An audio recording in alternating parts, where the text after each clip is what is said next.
I never thought the happiest day of my life could so quickly feel like the beginning of a nightmare. 7 weeks ago, I proposed to my girlfriend of 2 years, Sharon. We've been together long enough to feel like we had a shared rhythm, a shared vision of life together. Everything about her felt familiar and comforting, the way she laughed, the way she thought, the way we seemed to instinctively understand each other. When I slid the ring onto her finger, it was as if the universe had paused for a moment to acknowledge our joy. Sharon said yes. I said I love you, and for a few hours, the world felt perfectly aligned. I went to bed that night with a sense of certainty, a feeling that we were about to embark on the next chapter of our lives, together. But by the end of that first week after the proposal, something had shifted. The Sharon I knew, the woman who shared my values, who stood firmly by the principles we both claimed as ours, seemed to vanish. It was subtle at first, almost imperceptible, but then the changes became glaringly obvious, impossible to ignore. It began with her friends. I thought I knew all of them. I had met her two closest friends, Michelle and Octavia, over a year ago. They were fun, warm, and easy to get along with. But one evening, I came home to a scene I wasn't prepared for. Sharon greeted me with a smile and introduced 6 women I had never met before. 6. She called them her close friends, and I found myself blinking in disbelief. I wanted to make sure we were a sure thing before you met my inner circle, she said casually. I froze for a moment, trying to parse what that meant. A sure thing? I asked.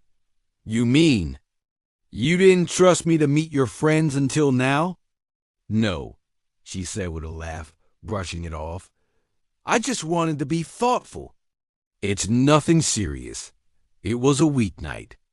My wine rack, which I took pride in, was quickly emptied as they helped themselves to rows after rows, chatting animatedly and ignoring me for the most part. I tried to engage, asking questions, commenting on a few things, but I felt invisible. I remember thinking that at least I was meeting these people now, and maybe we'd eventually click. But when the evening ended and they left, I counted 4 empty bottles on my counter. I voiced my concern, pointing out that this felt inconsiderate, especially on a weeknight. Sharon dismissed it with a casual wave of her hand. You're being dramatic, she said. It's just wine, but I wasn't being dramatic. I was feeling the first real crack in our relationship since I had put that ring on her finger. That night, I slept on the couch uneasy.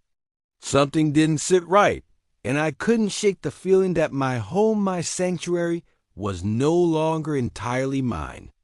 In the following weeks, the pattern emerged. Sharon went out with the girls multiple times, sometimes coming back late. On 2 occasions, she brought them to my place without notice. Once, she gave me a heads up, but only to appease me, as she put it. And each time, they treated me like I existed solely to serve them, refilling wine glasses, fetching plates, standing by like a butler rather than a partner in a social gathering. I tried to communicate my feelings, tried to set boundaries, but each attempt was met with sarcasm, eye rolls, or dismissal. After the 4th incident, I told Sharon I would be installing a locked wine rack. My tone was firm, but fair. I wasn't asking for control over her social life. I just wanted my personal space and possessions respected. Sharon's response? You're no fun, she said, as if my desire to protect my home and my things made me inherently unworthy of being enjoyable. I remember sitting on the couch that night, staring at the empty wine bottles, trying to process the change I was witnessing.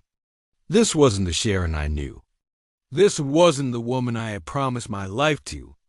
And yet, she laughed it off and went to bed, leaving me to wrestle with confusion and anger. The situation escalated with the infamous dinner with the girls. Sharon insisted that our previous encounters hadn't gone well and wanted to make amends over a nice meal. I agreed, hoping that perhaps a more structured, neutral setting might reset the dynamic. The evening was a disaster.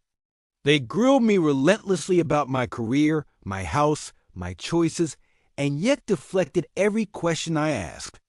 I tried to steer the conversation towards shared interests, to find common ground, but they seemed uninterested. Then, the conversation shifted to modern relationships. One of them brought up topics like polyamory and friendships with exes. Sharon's responses shocked me. She was no longer aligned with the beliefs we had shared and debated over for years. She said we shouldn't be too hasty in making decisions, a stark contrast to her previously staunch monogamy and protective stance over past romantic boundaries. I felt blindsided, like the rules I thought we had agreed upon no longer applied. And then came the bill. Sharon slid it toward me and insisted it should be split together. I objected. A small argument erupted, and I ended the disagreement by putting my portion in cash and walking out, leaving them to handle the rest. Later, Sharon called me toxic and fragile. I had to pause and remind myself that these words weren't accurate. They were weaponized, used to deflect responsibility for her behavior. I tried to reason with her over the next few days, but each conversation ended with apologies and the same refrain: I'm stressed at work. And while stress can affect anyone, the pattern was too consistent, the behaviors too deliberate to be excused away as simple work pressure. Then came the tipping point, the Nest doorbell incident. On a Monday, I received a notification while at work. Sharon and one of her 6 friends were arriving at my house.